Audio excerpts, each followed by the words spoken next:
그 이번 시간엔 예. 무속 이야기를 하신다고 예.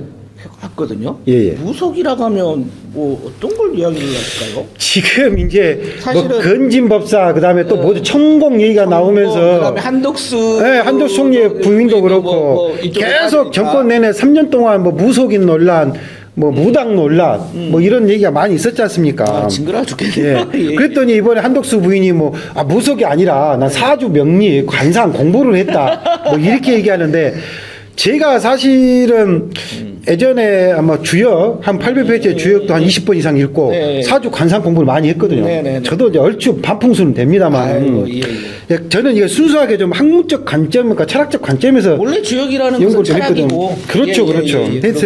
그래서 아는데 이거는 말도 안 되는 소리예요. 그러니까 정확히 얘기하면은 사주 명리와 무속 무당은 완전히 다른 개념입니다. 원칙적으로 다른 개념인데 이걸 해석하고 유혹을 먹는 사람들이 사기를 친 거예요. 대한민국 사람 중에 점 치러 한번 안 가본 사람이 없을 겁니다. 하다못해 인터넷 점이라도 한번 심심해서 한번 저는 보죠. 점을 치러 간 건 아니었고 예. 취재 때문에 갔다가 점을 당했습니다. 예. 아주 당했다는 표현이 있죠. 예. 자 보십시오. 예. 사람들이 왜 점을 치러 가냐면은 첫째 미래에 대한 불확실성입니다. 그렇죠. 내가 미래를 정확히 어떻게 되겠다 또는 내 능력으로 뭘 헤쳐나겠다 한 사람을 점을 보려 안 특히나 해요. 선거철에 정치인들 많이 그렇죠. 보죠. 선거철 사업 그다음 뭐 취업 뭐 대입 뭐 이런 것들 할 때 불안하니까 젊은 사람들은 내가 내 능력으로 판단이 안 서니까 어느 누군가 힘을 빌리려 한 거죠. 근데 이 원래 이 점유는 그렇게 해서 시작이 됐지만은 문제는 뭐냐면은 점의 시작은 원래 주역에서 나온 거거든요. 사주 명리도 그렇죠. 마찬가지고 다. 근데 원칙적으로는 주역은 사람들이 착각을 하는데 점을 치는 게 아니에요. 점을 치는 책도 아니고 점을 치는 철학도 아니에요. 8개를 통해서 뭐 그렇죠. 8개 뭐 64개 음양화 뭐 오행 뭐 여러 가지 나오는데 원래 이게 시작은 뭐냐면은 아주 오래전 인간이 정착 생활을 하고 농경사가 되면서 한 5,000년 전부터 이제는 이제 정착 생활을 시작하지 않습니까? 농경사가 만들어지면서 그러면서 뭘 하냐면은 천문과 지리를 이 사람들이 이제 공부를 하기 시작합니다. 해야죠. 예. 그래서 언제 씨를 뿌려야 되고 언제 비가 오는지 강은 또 언제 넘치는지 왜 넘치는지 이걸 공부를 통해서 천문 지리학과 인간, 천지인이라 그러죠. 하늘의 태양과 달. 또는 바람, 물, 왜 자기 인생 살아가는데 제일 중요하니까 맞죠. 공기의 흐름 이런 것들과 땅 씨앗을 뿌렸을 때 이 씨앗이 언제 어떻게 잘 자라고 어쩌고 저쩌고 거기에 사람은 어떻게 적응하고 살아야 되는지 이런 여러 가지 것들을 수천 동안 자기들이 생활을 통해서 모아지는 어떻게 보면 하나의 지혜입니다.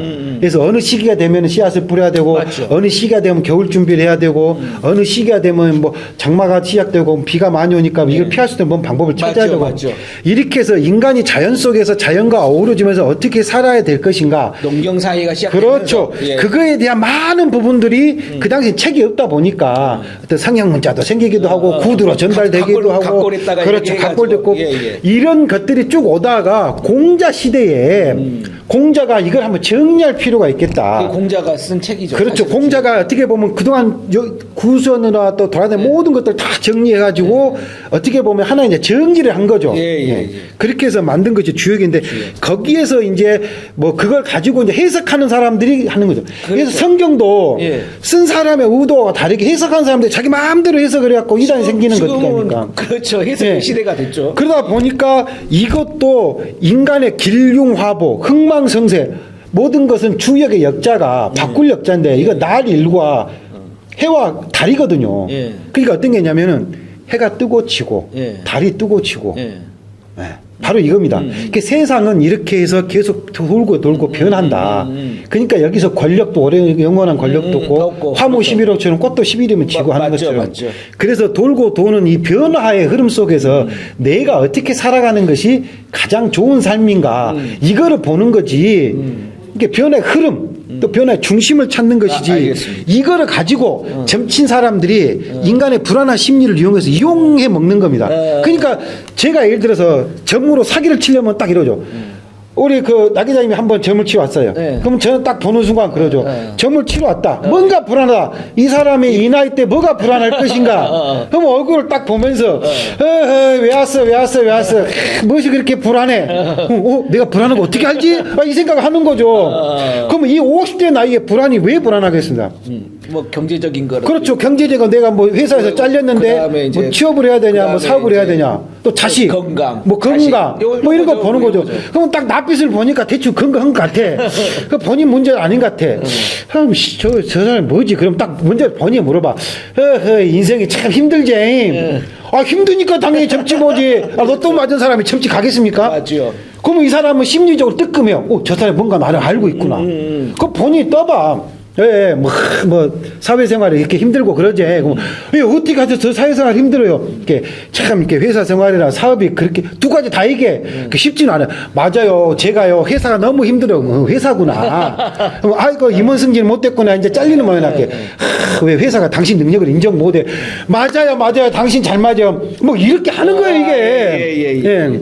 알겠습니다. 그러니까 이런 불안한 심리를 이용한 거다. 그리고 이 사람들이 원래 무당은 신내림이라 그러죠. 그렇죠. 이게 점괘가 아니에요. 신점이라고 그러죠. 그렇죠. 신점이라죠. 예. 근데 주역은 귀신을 절대 인정을 안 해요, 원래가. 예. 근데 무당 가면 관상도 보고 점도 봐요. 네. 그렇죠. 근데 이 관상도 얼마나 웃기냐면 저도 관상 공부를 했습니다만은 예. 관상이나 주역에 나오는 이런 주역점 이런 것들도 다 사실은 통계학이에요. 통계학이죠. 우리가 사주 팔자도 그러잖아요. 맞죠. 나를 생시 이렇게 네 가지를 시간으로 따져서 8개를 갖고 하지 않습니까?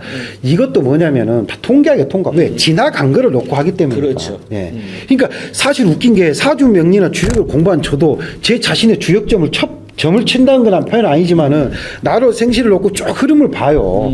그럼 저는 게 점집을 갈 필요가 없어요. 그래놓고 이제 해석을 해주는 게 중요한 거예요. 그렇죠. 예. 그래서 아주 객관적으로 해서 근데 이게 뭐냐면은 좋고 나쁨 어디로 가라는 게 아니라 내 자신을 객관적으로 들여다보고 이 현재 상황에 맞게 내 자신을 변화를 하고 나에게 필요한 사람들과 함께 어울려서 살아야 된다는 그 뜻이에요. 네네네. 그러니까 예를 들어서 나 그냥 딱 관상 보면 나오죠. 모르는 사람은 그러죠. 저기 뭐지 사람 이거 다 사기고요. 예. 관상학적으로 보면은 여러 가지가 있습니다만 제가 딱 이게 통계학이니까요. 예. 미안한 얘기지만 대가 끊길 상이에요. 대가 근길상이에요? 어떤 게 대가 끊길 상이냐면은 이게 눈하고 눈 사이에 있잖아요. 여기가.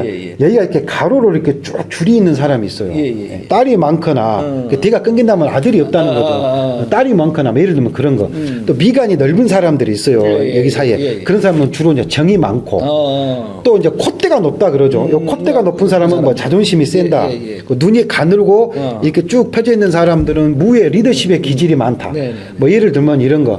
뭐 이마가 좋으면은 뭐 상반기 전반기 때 다 이거 통계학이면 그렇죠. 다 맞다는 주로 것도 그런 아니고. 사람들. 그렇죠. 그다음에 사주도 태어난 사람들 사주도 보면은 뭐 왕의 사주를 갖고 태어났다 그러면 아니 그 나로 생시에 태어난 사람이 대한민국 한두 명이요. 대한민국이 한두 명이요. 전 세계 몇 명이에요. 그렇죠. 예. 근데 그 사람들 대체적으로 어디 가서 다 뭐 왕노릇을 하고 있더라. 그런데 재밌는 게 뭐냐면 정말 사주 명리나 주역을 아주 깊게 통달한 사람들은 절대 점을 보거나 남에 대해서 그렇게 얘기 안 합니다. 그 사람들 얘기하는 건 뭐냐면은 관상보다 더 중요한 건 인상이고 심상이라 그래요. 그렇죠. 그러니까 타고난 어떤 운명 같은 게 있는다 할지라도 본인이 자기 자신을 객관적으로 잘 인식을 해서 부족한 채우고 어려운 사람들 도와가면서 함께 더불어 잘 살면은 충분하게 성공하고 행복한 삶을 살 수가 있다. 이걸 주장을 해요. 그러니까 그런 사람들을 보면서 사기 안 쳐요. 결국은 재미로 뭐 볼 수도 있지만 그렇죠. 그걸 신뢰하면 안 된다. 그러면 뭐가 돼? 빠지면. 그렇죠. 그러니까 그거를 갖고 그 사람들이 역용하는 거예요. 저 사람들이 불안한 심리를 가지고 돈을 뜯어내는 거예요. 그러니까 건진하고 천공 같은 애들이 나. 그렇죠. 왜? 이걸 보러 가는 사람은 능력은 없고 성공하고 싶고 자질은 안 되지만 욕망은 넘치는 사람들 이런 사람들을 이용을 하는 거예요. 딱 보고 저 사람도 욕망이 많구나. 왜 능력 있거나 자존감이 센 사람들은 굳이 전보로 가서 뭘 어떻게 해야 돼요? 동쪽으로 가야 돼요? 서쪽으로 가야 돼요? 이렇게 물어볼 필요가 없죠. 그렇죠. 본인 스스로 판단하고 본인 스스로 결정에 책임을 지고 맞습니다. 꼭 능력 자질이 부족해서 위에 올라가가지고 군림하기보다는 겸손하게 자기 자신의 최선을 다하는 거죠. 자, 정리를 하자면 우리가 이제 미래가 불안해요. 그래서 이제 불안한 마음에 볼 수는 있지만 재미로 봐라. 그렇죠. 너무 심취하지 말고. 그렇죠. 거기를 믿는다기보다는 내가 내 삶을 더 나아가기 위해서 충분히 본인 자신을 성찰하고 열심히 노력을 하라. 있을 것 같아요. 그 좋은 말을 해주면 그나마 다행인데 이 사람들이 돈 뜯어내기 위해서 나쁜 말을 하더라도 그거에 대해서 너무 기분 나빠하지 마라. 예. 그렇죠? 예. 알겠습니다. 그러려니 하면 됩니다. 예. 그러려니 하고 살고 좋은 곳을 안 가면 되겠네요. 그러죠. 예. 그렇게 점 잘 치었으면은 탄핵 안 당해야죠. 그리고 그렇게 점을 잘 쳤으면 한덕수 대통령 돼야죠. 그렇죠. 그러지 않겠습니까? 맞습니다. 점괘안 맞습니다. 예. 예. 오늘 뭐 이야기 잘 들었습니다. 예, 감사합니다. 네네.